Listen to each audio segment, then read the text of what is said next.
Hi everyone, this is Prachi Joshi welcoming you to my YouTube channel. आज की वीडियो में हम पढ़ने वाले हैं क्लास 10 हिस्ट्री का chapter first the rise of nationalism in Europe के लास्ट दो topic visualizing the nation and nationalism and imperialism. अभी हम लोग जानते हैं विजुअलाइजिंग द नेशन के बारे में। आर्टिस्ट ने सोचा नेशन को विजुअलाइज किया जाए, नेशन को रूप दिया जाए। फॉर एग्जाम्पल इंडिया को रिप्रेजेंट किया जाता है भारत माता से कि हमें एक ऐसी फीलिंग आती है भारत माता को देखकर कि हम लोग यूनाइट है, हम लोग इस नेशन से बिलोंग करते हैं, ये हमारी माता है।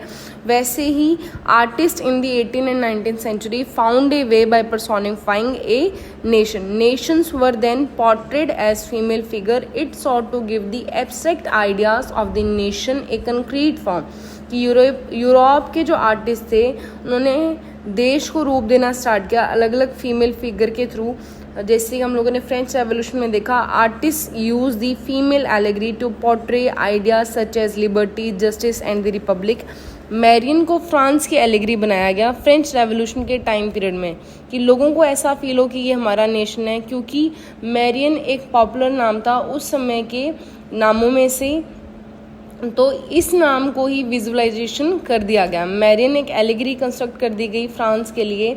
मैरियन रिपब्लिक और लिबर्टी को शो करती थी, ट्राई कलर के यूनिफॉर्म में दर्शाती थी। Marianne image was marked on coins and stamps. फिर आता है allegory of Germany, Germania. Germania allegory थी जर्मनी की। In visual representation Germania crown पहनती है ओक लीव्स का। Oak stand for heroism. और ऐसी बहुत सारे सिंबल्स भी थे, जैसे कि ब्रोकन चेन होता है ब्रिंग फ्रीड का सिंबल, सॉर्ड होता है आ जाओ हम सब लड़ने के लिए तैयार है। ट्राई कलर फ्लैग जैसे कि ब्लैक रेड गोल्डन, ये इनका नेशनल फ्लैग था। रे ऑफ राइजिंग सन मतलब बिगिनिंग ऑफ न्यू एरा। अब हम लोग नेक्स्ट नंबर टॉपिक पढ़ते हैं, लास्ट टॉपिक हमारे इस चैप्टर का, नेशनलिज्म एंड इम्पीरियलिज्म। नेशनलिज्म तो हम पढ़ते आ रहे हैं कि नेशनलिज्म का मीनिंग होता है अपने देश के प्रति देशभक्ति की फीलिंग का होना या अपनी कंट्री के लिए प्यार होना। लेकिन end of the 19th century nationalism की जो फीलिंग है वो कन्वर्ट होने लगती है इम्पीरियलिज्म में। इम्पीरियलिज्म का मतलब होता है साम्राज्यवाद।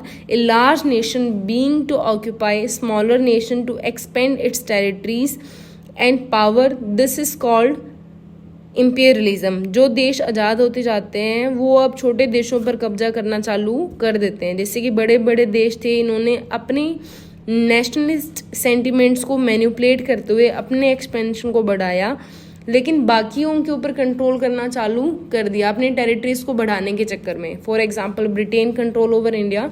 लेकिन इस चैप्टर में हम लोग केस स्टडी पढ़ते हैं इसी से रिलेटेड बाल्कन रीजन्स की।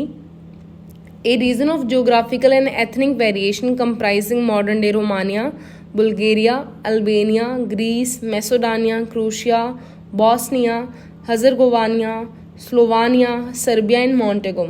Inhabitants were broadly known as Slavs. ये सारा रीजन ऑटोमन एम्पायर के अंडर में था। लेकिन ऑटोमन एम्पायर जब धीरे धीरे डिसइंटीग्रेट होता गया, जैसे जैसे ऑटोमन एम्पायर कमज़ोर होता गया, वैसे वैसे बाल्कन रीजन के जो भी स्टेट्स हैं वो अपने आप को इंडिपेंडेंट करने लगे। अपनी अपनी अलग अलग टेरिटरीज मतलब अपनी अपनी अलग अलग कंट्रीज बनाना चालू हो जाते हैं। The Balkan area became most serious source of nationalist tension in Europe after 1871। जैसे जैसे ऑटोमन एम्पायर डिसइंटीग्रेट हुआ वैसे ही romantic idea of nationalism spread होता गया।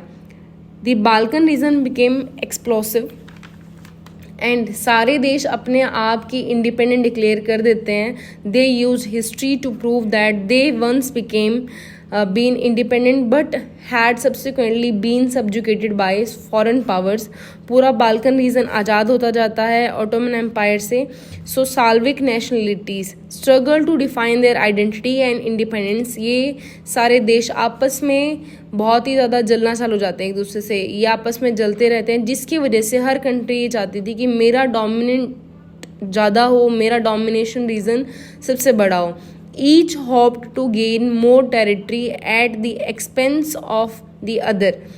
The Balkan region an area of intense conflict and इन सभी को देखकर जो बड़ी बड़ी कंट्रीज थी, बड़े बड़े जो देश थे जैसे कि Russia, Germany, England, Austria, Hungary, ये भी सारे वॉर करना चालू कर देते हैं, ये भी दूसरी कंट्रीज़ के ऊपर कंट्रोल करना चालू कर देते हैं और यही कारण बनता है फर्स्ट वर्ल्ड वॉर का।